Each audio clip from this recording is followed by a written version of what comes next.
ibadətin 10 növü var. 9'u halal qazancdır. 9'u halal zəhmətdir. O qabar əllərlə əgər ailəyə, övladıva, atıva, anıva öz maddi ehtiyacı təmin eləmək üçün iş görürsən, o özü də ibadətdir. Hədislərdə var, Peyğəmbər salavatullah bir gün məsciddə Əbu Əyyub Ənsari, Mədinəli bir qoca kişi var idi. Zəhmətkeş idi, qabar olan əlləri var idi. Peyğəmbər yüksək ədəb, intellekt sahibi olub da.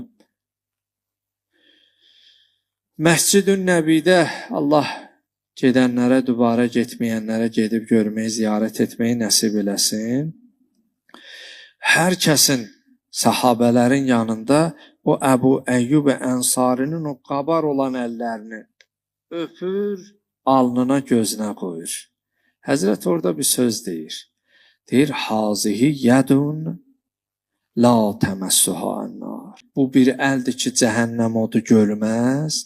Yəni, birincisi, həmin o yaşlı kişiyə, qocuya, Əbu Əyyub Ənsariyə cənnət müjdəsi verir. Yəni, bu kişi cənnət əhlindəndir, behişt əhlidir.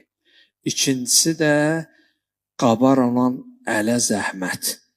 Qabar olan əllə o halal qazancı var, ona dəyərdir, ona qiymətdir.